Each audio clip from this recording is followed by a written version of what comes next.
County Council together. Don Schilling, how about leading us in the pledge? Allegiance to the flag of the United States of America and to the republic for which it stands, one nation, under God, indivisible, with liberty and justice for all. Chairs.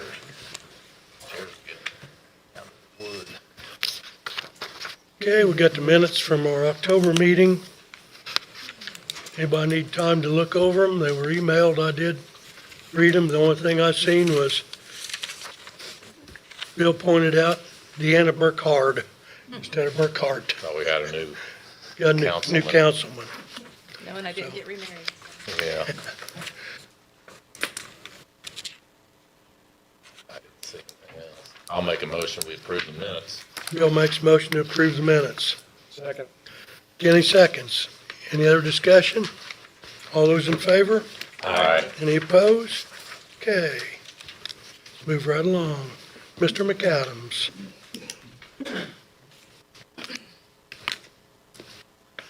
Good morning. So over at Court Services, we've been reviewing some juvenile fees, specifically prior to 2023. Circuit Court currently has a juvenile fund that pays some juvenile things like house arrest and things like that. We found some outstanding fees in the amount of $790 through our community corrections accounts. So I spoke with Judge Day. He gave me his blessing, and I'm coming here to ask, I guess just request your approval to take money from their juvenile funding that's already been approved in Circuit Court to pay that $790. And then that would take care of, kind of bring us up to date and put us at zero for owed fees. Anybody have any questions? You won't need any more, I mean, that's Well, so not gonna, it's something where, I guess, since I started here in '23, I think fee collection has been a little bit different. So it's kind of those outstanding.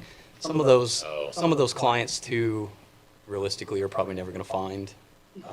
So just to bring it up to zero and then starting new with kind of when I started in collecting. So that would be good for us to just kind of balance it out. Any other questions? Entertain a motion to approve. I'll make the motion to approve. Ashley makes a motion to approve. I'll second it. Deanna seconds. Thank you. Any other discussion? All those in favor? aye. Any opposed? Okay. Sheriff Morrows. Good morning. So I've kind of outlined a couple items in an email to you. We'll start with the commissary issue. We're going to purchase new patrol rifles. We've got a mishmash of 4 different kinds of patrol rifles, and in fact, we have, I think it's 3 of our deputies who are carrying their own patrol rifles. So this fits the commissary code that, at my discretion, we can purchase this. I'm not going to get in trouble with commissary because it's been such a hot point for sheriffs. Just making you aware because we can make this purchase out of commissary. We're going to proceed with that. Again, as in the email I told you, our current balance is 112,000 something. These are going to cost 40,300. So we're going to make that purchase and make sure we have the same platform of gun in every car. So just, again, just information for you if you have any questions. How much? 40,300. Again, the receipt, I copied the, the invoice in the email. You should have got it. If not, I can get you one. I'm not getting county emails for some You're reason. not getting them again. No, Okay. they're supposed to. No, that gives That everybody the included trade and same everything. rifle. I'm sorry? I think that included the trade. Yes, that includes trade-in as well, yes. And it also includes optic sights, That gets everybody the same model, correct. so it's The easy to ARs, or work on. what do you You get? want to answer that? We're gonna go with a SIG MCX. It's a modular platform. It's a piston-driven gun instead of a gas, kind of like an AR, but just more modern. Yeah. Is there a However- policy that you have that if I'm a deputy, that I can't grab my AR and take it on patrol with me if I discharge that? And Then it potentially becomes evidence, that's the holdup.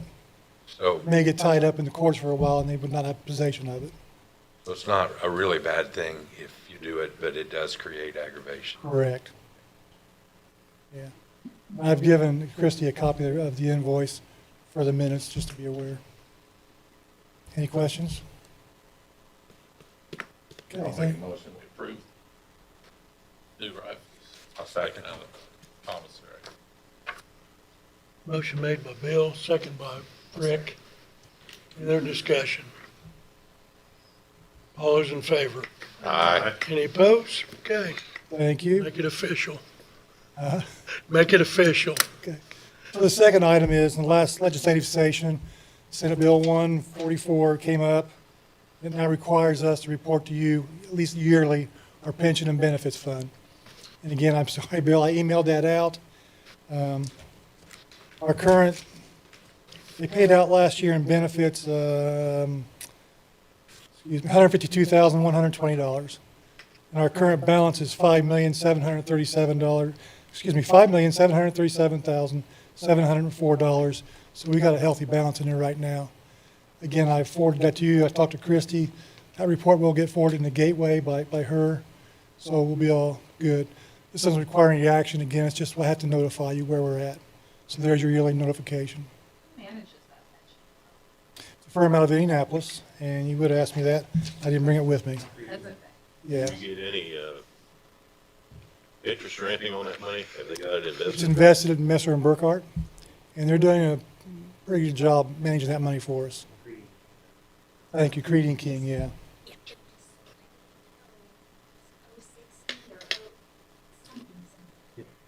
Yeah, It wasn't. so, That was the main reason for my question, just to make sure it's being monitored and managed to make sure Correct. it's ongoing. Messer and Burkhart are handling the financials end of it. This Creedy and King is handling the distribution, if you will. Yes. Any questions on that? All right, thank you very much. Sheriff? Okay, we got Christie Smiley, auditor, part-time rate. Yes. I'm gonna let Bill take this over. I'm gonna abstain.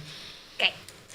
So we have a full-time employee that is needing to drop down to part-time come January, and it's for personal reasons. And I'm just asking if I allow her to drop down to part-time, she's going to work roughly just 6 hours less a week. She's going to go from 35 hours to 29 hours a week. She already knows the job. I will not hire a full-time position for her place. She's going to continue to do that job with just 6 hours less.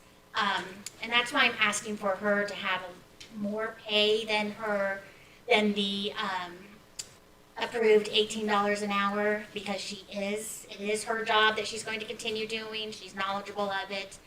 We are just dropping her down, like I said, from full-time. I do have her listed as full-time in my budget. This is just coming about for sure. It's kind of been in thought. So it is listed as full-time. I'm requesting $22 an hour. That still puts her at $10,000 less than if she were full-time a year minimum, because then she won't be paid the holidays. She won't, all of those holidays and other days. I'm sure she'll still take vacation. Will not be paid either. Perf will save almost $5,000 a year on her perf, and then also the insurance is a huge amount. No insurance. No It's insurance, going back just like normal part-time. just a normal part-time. And because she's been with us for 2 years, and she has, her set job that she does, and she knows it very well. That is why I'm asking for a higher part-time rate. Other than if this doesn't work out, she may have to then totally quit, and I have to bring on a full-time person starting over again. So that is my request. Is the 22 per hour what it would equal out to for her full-time salary? No. So next year she will be making $24.16. Okay, so it's still a reduction. It's a from what reduction. She would have. Okay. Got. Anybody got anything? How many other How you wanna- people would this potentially impact, Chrissy? I mean, if, let's say I'm another department and I've got somebody that that they want to reduce their hours. I mean, if we do it for one, we probably ought to open up the door to do it for all, right? Well, I mean, anybody in any department can decide to ask for part-time, to say they need to go part-time. Basically, what It's we're just- usually the insurance that keeps people at full-time. In Sure, her case, yeah. it's opposite. So right, it's usually the insurance that keeps people full-time. The hours is not significant, I mean, because we are at 35 hours a week for full-time. Do we have any other departments that have part-time help that work 29 hours? And they're currently getting paid $18. Some of them, there's different departments that come in and ask, so there are several departments that make more than the. And we've more than approved the that in the 17. past. What does the salary ordinance say? I mean, Well, right now, the salary for this year, it's 17, next year's 18. But you probably have a handful of departments where it's more than just coming in and Last filing week we went or by the ordinance. answering phones. So you do probably have a handful of departments that have their part-time work making more than that rate. At least EMA just came in last time. Yes, 20. Isn't it 20? to 20. We approved that one. Well, I think you have to, our goal over the last few years has been to segregate the departments based on that department, not looking at what other departments are doing. We try to compartmentalize, thank you. Each office based on what they're doing. So when you look at that, you know, there was already budgeted salary there for a full-time person. We're stepping it down to part-time, which is going to save the county money. The money was already appropriated in the budget. And far as looking at, you know, if we do that, what's the other offices going to do? Well, those will be done based on what they do. I mean, you have to look at them individually, not as we're going to have to do it for every office. We have to look at it based on the individual situation. Well, it sounds like it's a valuable, And you look at, yeah, that Person she's in been that there 2 office. years and understands the job, and there's no training involved, and, I mean, that carries some value, and, So what are the specialized skills they're bringing? She already knows all of the deeds that come in. She knows all of that, all of the transfer. She's on the property side, so she does all of that. She does all of the claims that come through the other departments when they put their claims in. She does all of that, all the fixed assets. She works the counter, all the deductions. she's currently on insurance, right? She is, yes. So that's a plus for county. Can I add to this? So we've had in the past a lot of part-timers and it went from full-time dispatch to part-time. Absolutely see what Christie is saying. You have put that investment, that training, and they're still wanting to help your center, but they don't want to be full-time. It's a win-win for the county to take them from that full-time status, not pay that insurance, take a little bit of reduction even on that hourly rate, but you're gaining still someone that's willing to come in and help you fill in those gaps when people need it. I think there's a big difference of saying part-time starting out, coming in to that department and having that standard part-time rate versus someone that's full-time, has that experience, you don't require that training. In her case, she's not wanting to replace. I would always want to replace that full-time spot. Even if you're replacing it, it's still a major benefit to the county and dollars saved. I agree. well, my point is, though, last month, we went by the salary ordinance and denied a $400 increase. Now we're gonna not follow the salary ordinance, just because it makes sense, which it does make sense, but I think we need to be consistent in what we do. well, that situation in the last meeting, though, was a different situation. It was a higher date, Tom, it wasn't talking about part-time. Well, it's still part of the salary ordinance. Well, but it's a different situation. You gotta kind of look at the situation and what they're asking for. I will say too, when we go to conferences 2 times a year, we will not have to have part-time because she will be able to stay here, keep the office open without bringing in somebody and doing what we've advertised before was limited services, just because that part-time person coming in couldn't do very, very much. And I also would like to keep that just open to possibly her ever coming back full-time. Like I said, I wouldn't hire for that full-time, but if maybe this doesn't work out for her in a year, 2 years, I would like to still keep that full-time position there. Maureen. I would agree with Leanne and Christie. I have a part-time person as well. I chose to pay her a little less than what the salary ordinance is because she is part-time and she does less work than what Savannah or That's okay. what the part-time person would do in her office. This part-time person is still gonna be doing full-time work in her office.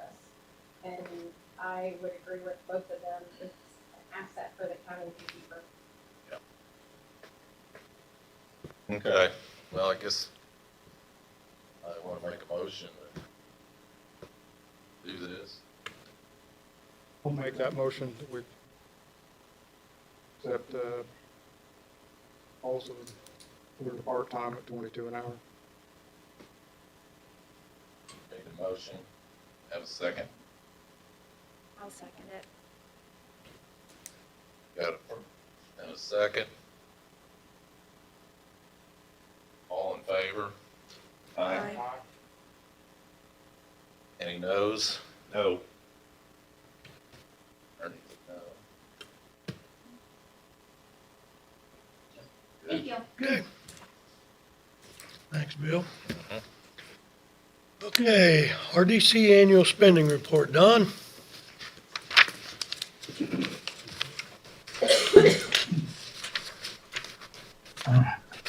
We are now required to make an annual spending plan for the coming year.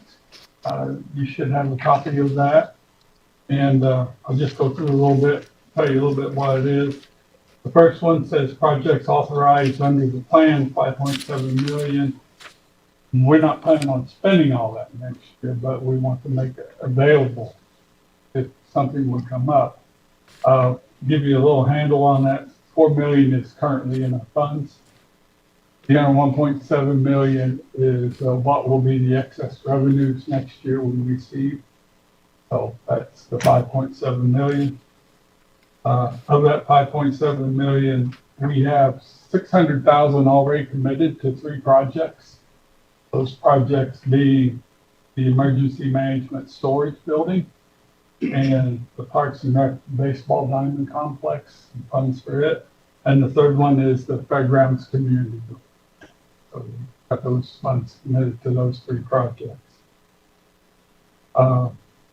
Also pursuant, the next item, pursuant to the agreement with the city of Greensburg, the taxes from the city taxes from that excess city taxes goes to the city. We have that agreement was established, and that's one happening. So that comes through our books first and then goes. Also, we have our debt service on the bonds that were issued in 2006, and $2 million this coming year. And then we also have an administrative account, $15,000. That's kind of our spending plan for this coming year. Short, and anybody have any questions? What will be left after the 9.5 million? What will be left in the account? Well, Because there's 5.7 plus Yeah. the 4, right? yeah, the 4, the last 3 2 items 2 and 3, they're going to happen. Those have to happen. The rest of them, item 1, the 5.7, like I say, we got 4 million in our account now. Only 600,000 of that has been allocated. Okay, so that, The rest is there for whatever future may hold. okay. Plus, like I say, we'll get the 1.7 next year in May. Yeah. What's that bring in? What's that bring in a year from Honda? What kind of? Well, the 1.7. 1.7 plus the 1.5 is a little over 30 Okay. million. Any other questions?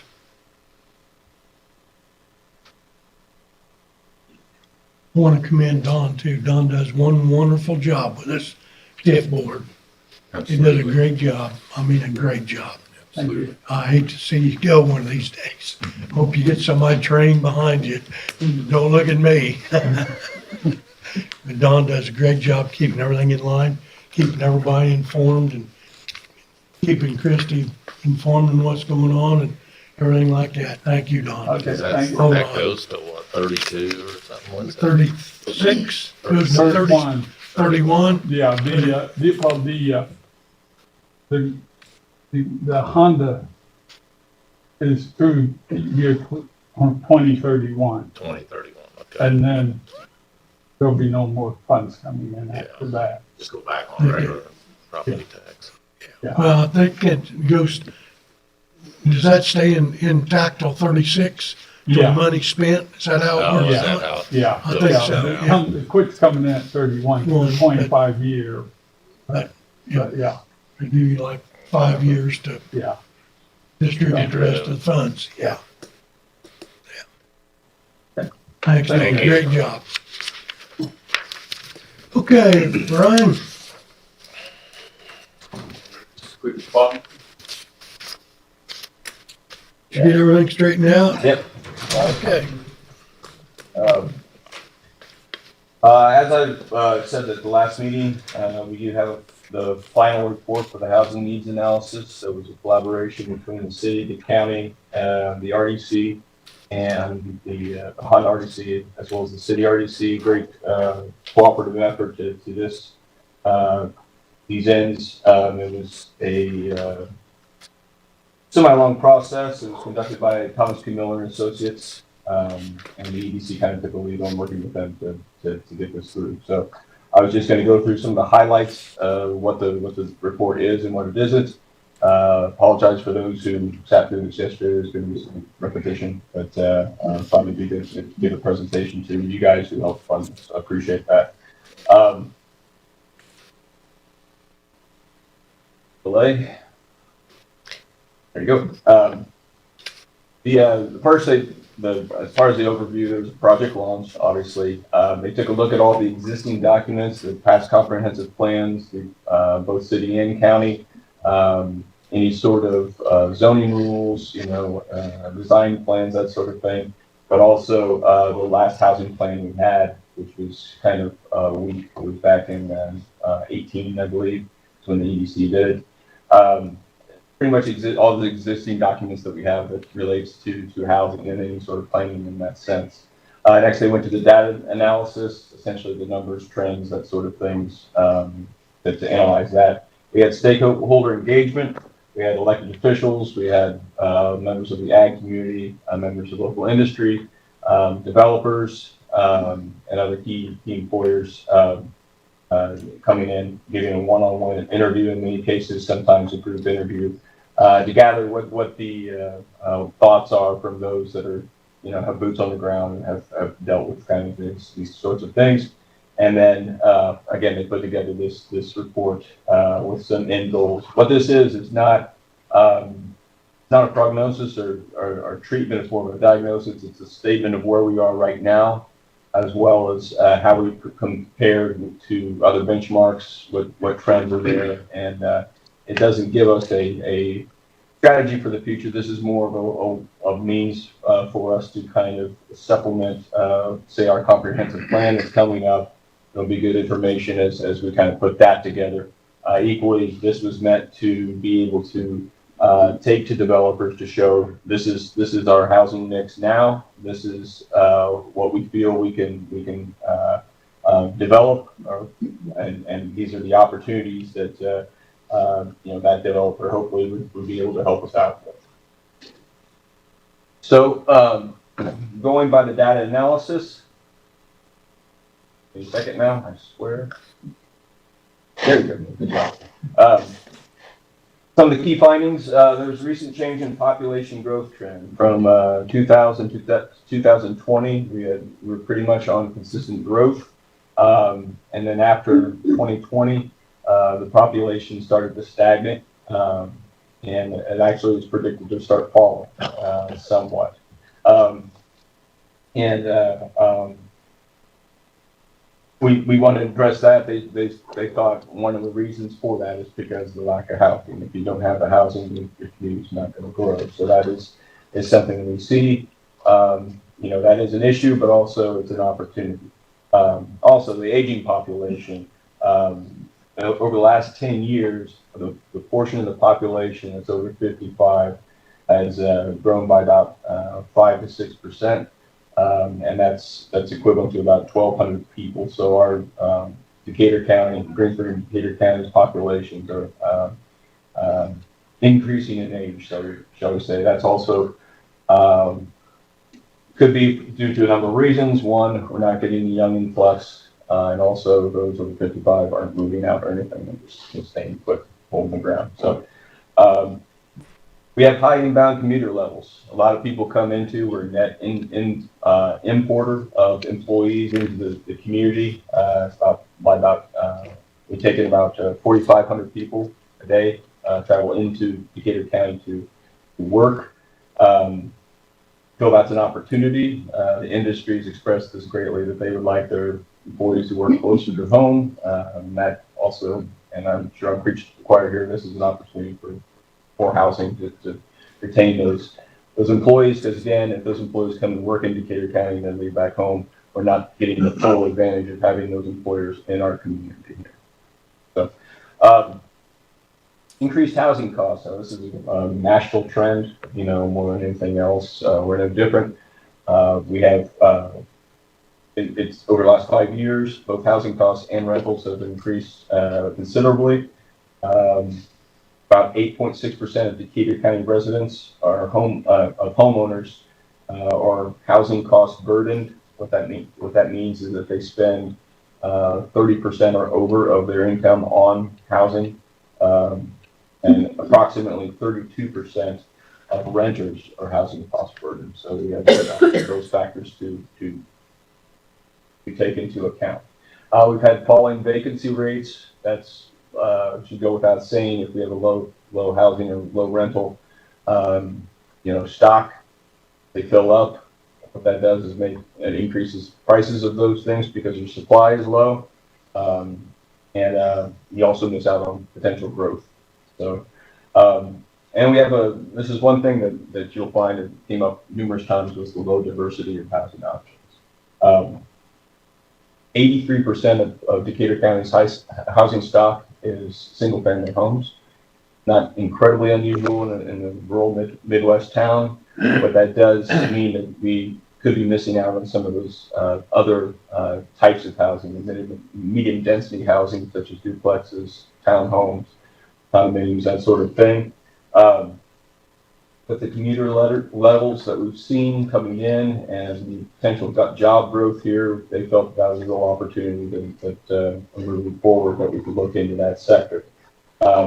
Equally, those types of buildings serve two different demographics, both the aging population that want to downsize from the large yards and the large houses and everything. Taking care of a townhome or an apartment or something like that is much easier.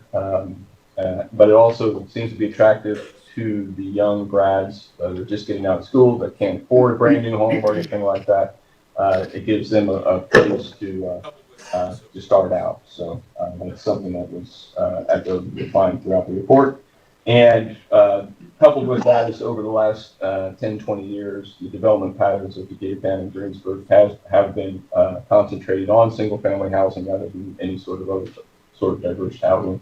81% of the development has been in the single-family housing sector. So, the findings from the stakeholder engagements. Everybody likes a small-town feel. The security, the safety, and we can understand that. They also like amenities. They would like more amenities. They like the extension of walking trails of small businesses such as coffee shops and they want green spaces and parks and such. They feel that we have a strong school system and such as well. They list that in quality of life, but they feel that sometimes, and this was from the stakeholder engagement, sometimes they feel that we lack some amenities that other cities have, and we often lose potential families and businesses, professionals to other locations because of the amenities that the other cities have. Mentioned before the rising demand for a variety of housing types. We really, and this is not just housing types, it's also housing costs. They feel that the sweet spot for us in the single family is in between 180 and 350. I would say that's a pretty large discrepancy, but we have a need in that whole span right there. The majority of our houses, I think it was like 23% of our single family homes were built prior to 1939. So we have a bit of an aging housing stock on top of that. Looking at townhomes, duplexes, that sort of thing appeals again to not only the seniors but also the younger folks, and particularly, I said, the growing demand for senior housing. Those kind of strategic developments, such as independent living, the nursing homes, assisted living kind of things, those are going to be becoming more and more of a need as well. And so there's opportunity there as well. I think the closest thing to independent living that we have right now is Crown Point, and that's completely full. It's been that way for some time. So there is a market for that in our community. We need to address blight and low housing quality. I think the county has made headway on that. You guys have some blight programs that are continuing to evolve. Equally, from a regional standpoint, there's some programs going on in Shelby County and Rush County that could be emulated here. I know from the Ready region, the RDA, we are looking at the blight. It's always easier to build on existing pads with existing infrastructure, making those neighborhoods a little bit better than going and putting in all new infrastructure, new development, focusing on some of those neighborhoods in Greensburg and in St. Paul and Westport, New Point, what have you, and looking at where incentives might be able to help redevelop some of those dilapidated properties. There's good potential there. Some of the challenges with development that they felt prevents growth is they had no problem with the permitting process. They feel it could be a little bit more streamlined. In the past, there have been questions of code enforcement, kind of selective code enforcement. That they all feel that that's getting better. So kudos to the folks who are working in that way. But it can always be a little bit more expedited. There was even talk of a certified developer status, where if someone has been developing in the community in good standing with the county, with the city, what have you, an idea was to see if that person could have an expedited process through the system. That's still on the test. I'm trying to find where that's been done elsewhere. I don't know if it has, but situations like that can help lower the barriers for development in the community. Also, there's infrastructure constraints. We look at St. Paul and New Point with the water and wastewater issues where they just can't handle any new growth. Those kind of things need to be addressed at some point if we're going to see some growth in those communities. Next was the workforce housing. Again, going back to the potential that we have not only from the commuters but also for existing positions, trying to attract those upper level professionals to live in our community. The industries say that they sometimes have a hard time attracting individuals to live in the community because of the lack of housing, lack of the type of housing stock on top of that.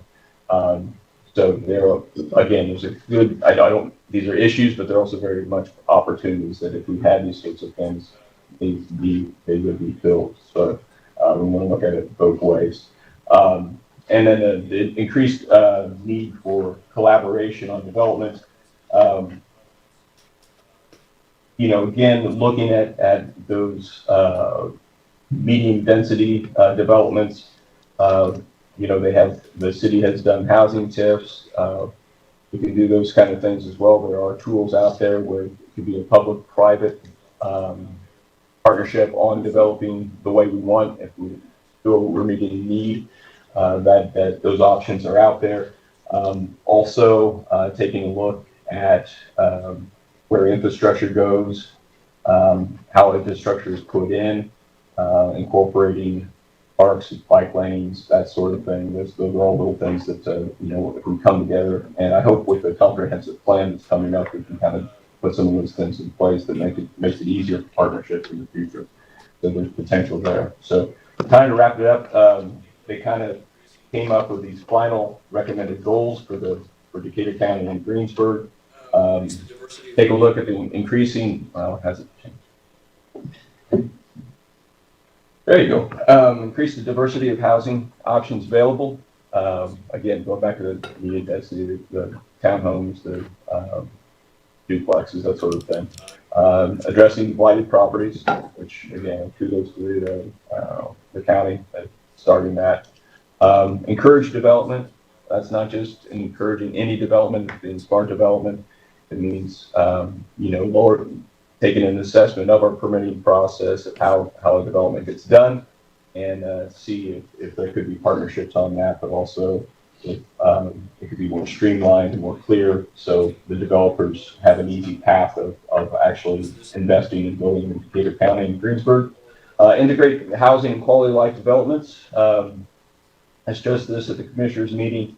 When you say quality of life, when we think of biking paths, people think of just recreation and walking and such.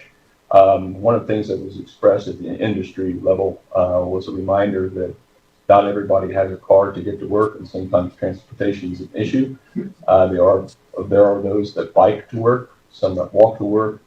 So those walking trails or walking paths, that kind of access actually assists the industry and employers to actually get to and from work. So it's more than just a recreational thing. It actually has a function. So when we do our design and do housing layouts, we want to make sure that we connect those homes, those residences to the infrastructure that's there or infrastructure that's planned. And that could be anything from green space to sidewalks to if we have any sort of mass transportation ever, making sure we kind of connecting everything and not developing over this section and over this section, trying to make that a unified approach to development. And then the last one was develop a housing strategic plan. That would be normally the next step in this. I feel that we can cover that with the comprehensive plan at the county level. So again, appreciate everybody's support on this and the collaborative effort. I went through this very quickly. There's a lot of information there. I think I sent it out to everybody. Bill, I sent it to you to send to everybody. Yeah. Oh my God. But if you have any questions or anything, it was Connor Waddell worked with us at TPMA. He'd be glad to take any questions whatsoever. I can take them as well. Take some now if you wish, but I encourage everybody to take a look through that book and really break it down and support these with the data, these suggestions with the data and the findings. So, appreciate the support, and I think it's great example of collaboration between the city and county. When it said in there about, I think it was rental compromise, I can't remember the word, when you can't afford your when rent. it said in there about right? rental So to get out of that compromise, bracket, I can't remember the word, would be a normal. when you can't afford your rent or can't afford your house payment, right? Mhm. So to get out of that bracket, what would be a normal rental payment or house payment for the people that were involved in the study? That demographic. To get out of it, well, I did see how that was calculated, the actual rental compromise, because they probably go by a percentage of their income. I just wondered if it So was to get out of that, $1,200 a month rent, would kind of depend on get you what into the that income is. compromise I wondered level. if it was Does housing stocks in the community need to be $1,200 a month rent value to get you into that compromise level. and get people into it. Housing stocks in the community need to be $800 value to get to that Yeah, level. one thing they did state on that is that one of the targets was to have rents under $1,000. As many were over that, and were deemed somewhat over. That was one of it.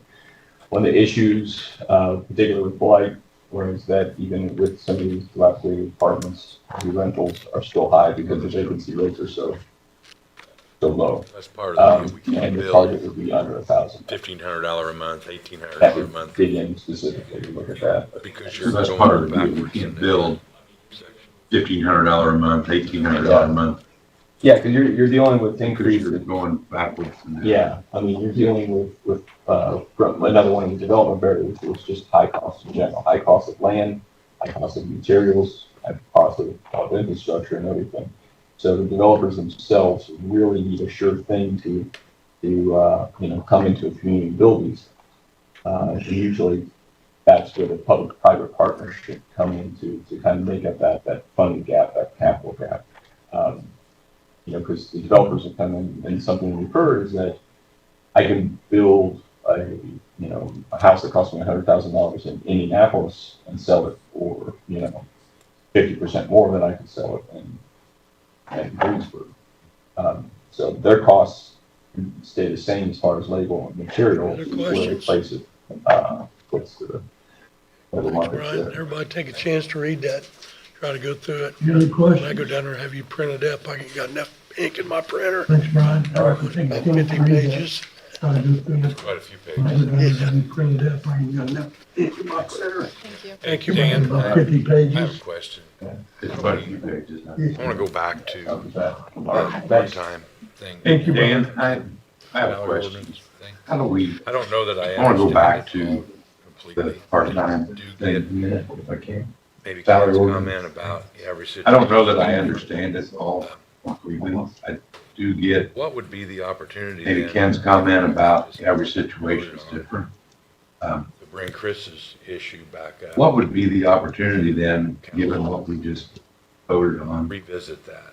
to bring Chris's issue back up, 'Cause the reason I voted the way I voted last Council, month and was because I wanted, revisit that? what I thought was If- to stay within, Because the reason I voted the way I voted last to month not go was because I around wanted to- that. what I thought was to But stay it within appears that the we written have in the order, past to and not go situations, around different things. that So if policy. that's the case, But then I don't it think. appears that we have in the past and I don't think I different did. situations, I do voted different the way I things. voted. I'll put it So on if that's the case, then I don't think last we month, so. did Two right. different, to I me, don't think I two did different right. issues. I voted the way I One was a voted. higher Put it on date, me. and the other one is last someone month, that's been so- there for There 2 or were 3 two years. different, to me, there were two It's different already issues. working. Now One was a that's, higher and date. I'm not, So I'm just asking, I guess officially, the ask. I abstained because it was a Do we bring conflict that, of interest. do we bring that back up? And I'm not, Opportunity. So I'm just asking, I guess, officially the ask. I abstained because it was a Do we bring that, conflict of interest. do we bring that It can back be- up? Last month. Opportunity? So my thought, Or is it? yeah, done my deal? thought was with the issue last It month can be, is it can be. Last month. there's the July 1st and after Chris's- hire date Yeah, situation, my but then thought there's was with also the the issue last situation month of the is salary in general. There's the And July one of 1st his and after workers hire date making more situation, than but then him there's has a also the January one. situation In my of the mind, those are salary two in separate things. general. And if we want one of to his workers handle making the more than employee him have making in more than January him, one. In my that mind, is those are two different separate. than going against the And July if we one want to handle that we set. the employee making more than Makes sense. him, that is different than going against the July. Change, whereas experience is a very experiential, I mean, it can vary from person to person. So to me, it's a malleable versus a not malleable thing. A calendar is a calendar, you can't change the days. So in my mind, that's Well, my point was, we come up with the salary ordinance, which has its rules, when we start to pay, increase the 3% or not. And also in the salary ordinance is the part-time wage rate, is that not correct? So if we're gonna follow the salary ordinance on one, why do we not follow it on the other? We're inconsistent in what we're doing. 3% is not in the salary ordinance. That's determined by us. It could have been 1%, 2%. So then it's not in the salary ordinance. No, there's no So percentage we voted in, thinking it was in the salary ordinance. no, that was the salary committee's suggestion. But it's not, the salary ordinance does not state 3%, am I right? We don't guarantee an We don't increase guarantee year over year anything, because we yeah. never know what our Is- financial is- situation is gonna you be. understand what I mean? every Well, I Right. understand. Yeah, that It's was, set that was, to 3%. that was a suggestion from the salary committee. Okay, I we think- wasn't, it wasn't in stone, it was, I'm with Rick, I see like it brought back up and revoted on. Well, going back to Rick's comment on that policy that we have on that July 1st one, I think that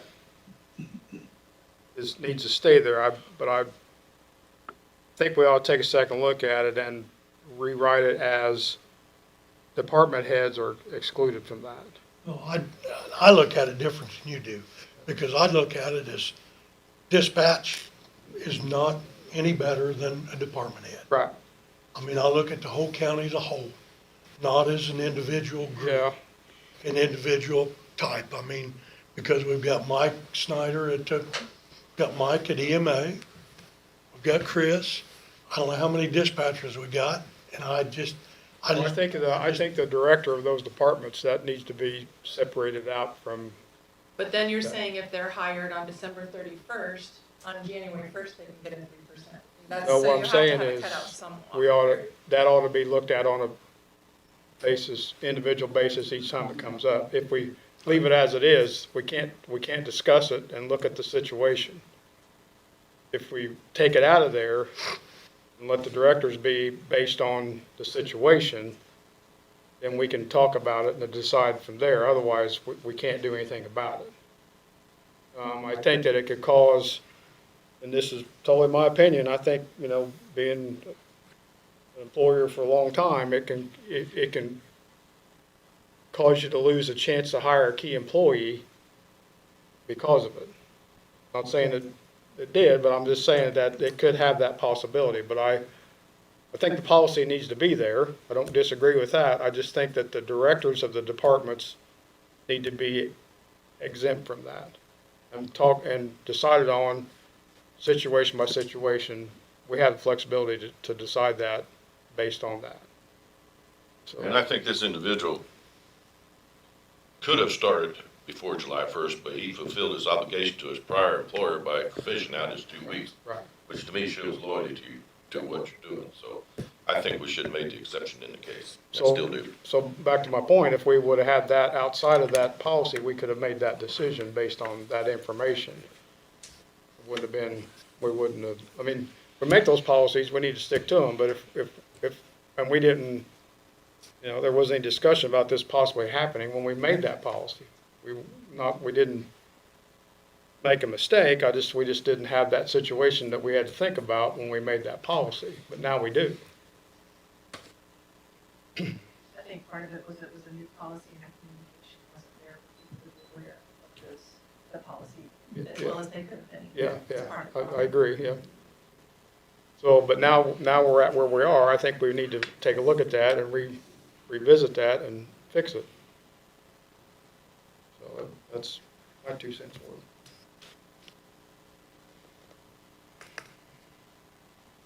any other discussion? Can we, How we move forward? can you send that policy out email it out to everybody so we can take a look at it, possibly next meeting? Ordinance, it's an ordinance we put. Yeah, send that ordinance out to. Correct. so we Patty's got it. See how it's worded and then Patty will send it. address it Patty next will- meeting. Patty will send it out to all of us. She's Put it got on the agenda for next That's meeting. kind of part of the HR. I agree. Everybody get their thoughts together on what they think we should do and Okay, proceed. that's fine. Thank you. You take care of that for me, Patty? Thank you, ma'am. Okay, let's move on to transfers and additionals.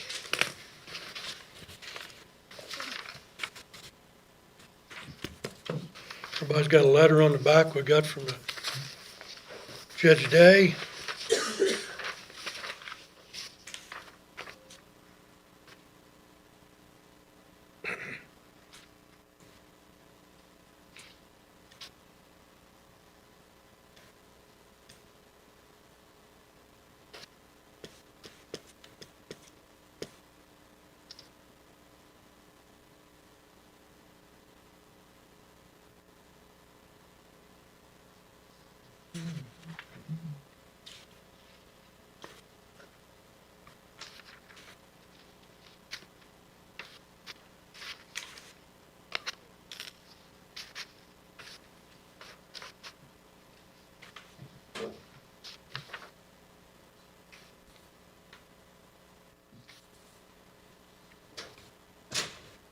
Deputies must be taking a cut and pay, Sheriff.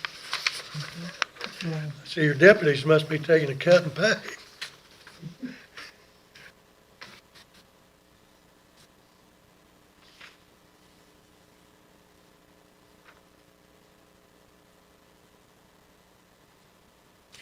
I'll move we approve the transfers. Ernie makes a motion to approve all transfers. I'll second. Ashley seconds. Any other discussion on them? All those in favor? Aye. Any opposed? Okay. Didn't have any additionals, correct? Okay, board appointments. Everybody's got a copy of that. First one, Bill, you want to check with Ray Don? Yes. Okay. I'll check with Chris Tebby if that's all right to keep him as our lawyer.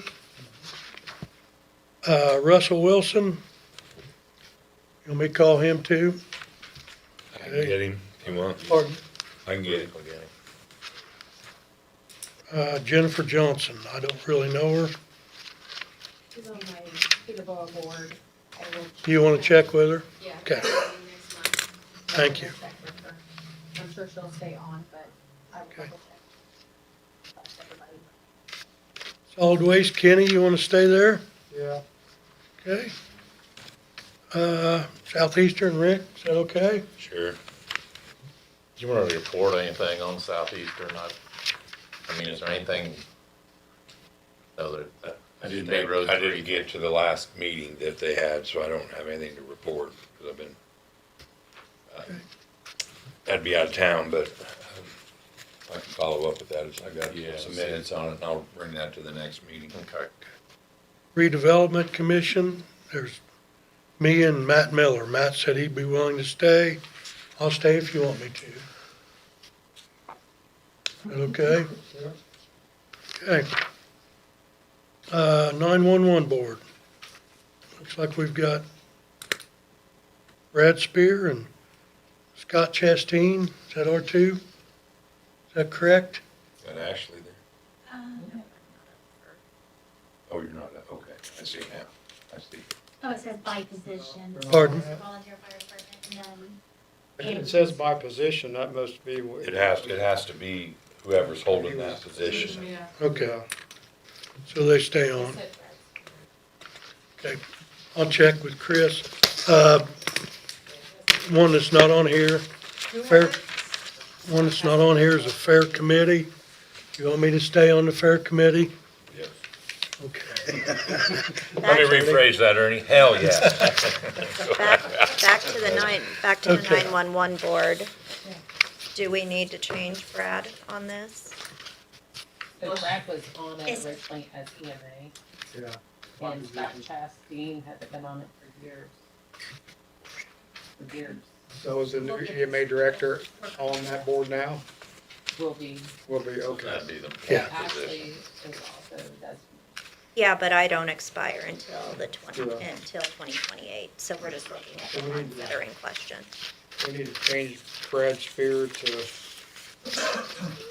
It says volunteer fireman on here. Yeah, it says volunteer fireman. So does Mike just be added so into it? volunteer fireman right now is Jeremy Haley, and his proxy is Jasper. So did we change Brad to Mike? To, Jeremy Haley. was If in you reach out to the volunteer county fire It says association, volunteer fireman, yeah. then they could tell you. The Yeah. Fireman They should. Association would be Jeremy They'd have to be Haley, the okay. person that and appoints them. his proxy is Mike Would it Jasper. I mean, it's, And I would We're think appointed that Rex Haley. McKinney And would if it's provide got Scott Chastain, maybe that was when Yeah. he was Info on listed that. as Jasper. Yeah. Ambulance fire service. chief. Ambulance. It says ambulance service. Okay, so that's Matt Matt Myers, okay. Myers. Okay. Leanne, can you send an updated Matt Myers. copy?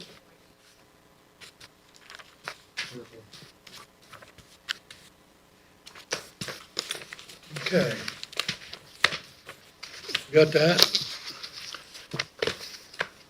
Okay, our council meetings for next year is Tuesday, January 20th. Is that a holiday? Monday. Commissioners will be here at 9 or at 8. We're at 10. Okay. This is all the third Tuesday of every month. Am I right with everybody? Entertain a motion to approve the meeting schedule. Kenny makes a motion, Deanna seconds. Any other discussion? All those in favor? Aye. Any opposed? Be at 10. Don, you have anything for us? Oh, I see. You wanna, and I get complained, I got people complaining they can't hear you. I apologize, but there is a few people that actually watch this. Yeah, I'm one of them Yeah. that complain, can't hear them. Well, good morning, and thank you. I just wanted to thank everyone. We had a couple of representatives from the council that were able to attend the 2025 annual dinner. We had an extremely nice evening. We were able to give out a lot of awards. We did announce at the dinner that the Ag Day breakfast for 2026 will be Saturday, February the 7th. So if you want to go ahead and mark your calendars for that. Again, that's Saturday, February the 7th, and that'll be from 7:30 to 9:30 a.m. I did not announce this yesterday at the commissioner meeting. I did not have it approved yet, but I have confirmation that the 2026 legislative update for Decatur County will be Friday, February the 20th from 11:30 to 1. So I do have a response from Senator Lysing, Representatives Patterson, Zimmerman, and Meltzer, that they will all be present Friday, February the 20th from 11:30 to 1. Where will the ag be? The Ag Day breakfast will be at Next Generation Red Barn as it was last year, and then the legislative update will be at City Hall, at Greensburg City Hall. Okay. Everybody got that? She'll email us, I hope. Yes, I will email you a calendar invite. Thank you. Absolutely, thank you. Any other questions? Thank you, Don. Uh-huh. Anybody else have anything for us? Got a- Before you pull trigger, go ahead. I got an update on the solid waste is looking to put a permanent site in, at the old city garage. We approved the drawings and all the architectural stuff this week, so we are proceeding forward with that. I hope that we can get started by 1st of January. I mean, we gotta get per state permits and all that done, but hopefully by spring we'll have our permanent site up and running. We're gonna completely renovate the old city garage and it's gonna be really nice. So we'll have a Toxaway days will go away Toxaway then? day. We'll have to have a tire day. We'll continue with that, but Toxaway day will no longer, shred days will be no longer, because we'll be open. Right now, we're planning to be open for sure 3 days a week, possibly 4 with permanent, just pull up and drop your stuff off and. Yeah. An office opening That's great. at the annex. Yeah, we're moving out of the annex. Stephanie will have a new office there and one of the cool things we're looking at is on the end of the building facing Montfort, we're gonna do a mural on that. We're pretty excited about that. That's gonna really look neat. Put a tire up there. Well, it's a picture of the woods and there's a toter sitting in the middle of it. How about that? Put a picture of the old Tractor pool tire parking up lot there. filled with cars, Yeah. waiting to get into Yeah. Toxaway. Waiting And for that will Toxaway. remind everybody how valuable this is. Yeah, So exciting things happening over there. that's great, Kenny. Good. I got a couple things I want to talk about. Deanna has been elected our Indiana County Council Association president for the AIC. I want to congratulate her, and I don't know if everybody knows, but I think at the AIC, we're the biggest affiliate, correct? Correct. So she's got to put up with 7 I mean, there's over, yeah. of 92 counties, so she's going to have a lot. I'm going to let her tell you a little bit about what's coming up and what she's going to entail. Yeah, I mean, the Indiana County Councils Association is the largest. If you think about every county and the positions that are held, there are 7 council members, approximately, a couple outliers, but over 600 county council people across the entire state. Our main objective is to be a sounding board. I think that we all find when we go to our events that learning from other counties, how they're tackling similar projects is very valuable to us. But the other big thing which is coming up is legislation, and there are a lot of times that we go as a Indiana County Council Association to testify in front of the legislators to tell them why their ideas may or may not benefit us, and to have that voice. And I think the Association of Indiana Counties is very strong at that. I hold a place on the board of that as vice president going into president. So that, Senate Bill 1 last year was a big example, right? And a lot of times the voice needs to be heard from a county level that maybe, like Senator Braun, has never been involved in county government. So those are two of our big objectives. We will have a legislative update day coming up in February. I don't have that date off the top of my head. We have an annual conference in June and for Indiana County Councils Association, and then of course participate in that annual conference for the Association of Indiana Counties, which will be in Fort Wayne this year. So, but yeah, a lot going on, but mainly it's just being a voice, and I think it's great that we have a voice at a state level. So yeah, that's why I do it. Yep, and we need to congratulate Deanna, and hopefully we've got an inside track on what's going on from here on out. She still stays here. Believe me, she's still gonna be right here. So congratulations to Deanna. There's something else. We had winter storage at the fairgrounds on November the 1st. There's a bunch of people we need to thank for that. We need to start with Patty Hensley. Patty put all of that together. She put all the paperwork together. She come out and worked 7 o'clock in the morning. We're supposed to start at 7:30. 7 o'clock, but I'm lined up about 15 deep trying to get in there anyway. Patty put everything together. She emailed all the people and ahead of time and tried to get as many as she could. She done a great job. How much did we collect, Patty? Do you have it top of your head? I have it right here, $29,517.50. So that was a good fundraiser By for the far, fairgrounds. probably the largest. That was one of the best. We got a couple more coming in. We should be close to 30,000 when we get done, so. And then had a group of guys come and help me. Bill came out. He was hobbling around, but he Yeah, I worked in did the a lot of- office did a lot of writing. for a while, done a lot of writing. Had Power of the Past, Clark Martin, Rick Carpenter, and Frankie Norwall. And, Cherry. well, no, Tom Cherry didn't come, but Oh, Dave David, that's Dave right. Vanderber did, but you probably don't know him as David Spanky. Spanky Vanderber, he came and helped. And then our caretaker, Jake Bauer, and his helper, Dwayne Barrett. So we had it turned into a big day. I don't think you can drive a nail in 2 or 3 of them buildings out there. They're so full, so I want to thank everybody that showed up to help with that. It's a good fundraiser. Very good. Good fundraiser, so. Anybody else have anything? Make a motion, we adjourn. Kenny Second. makes, Bill seconds. All those in favor? Aye. All right.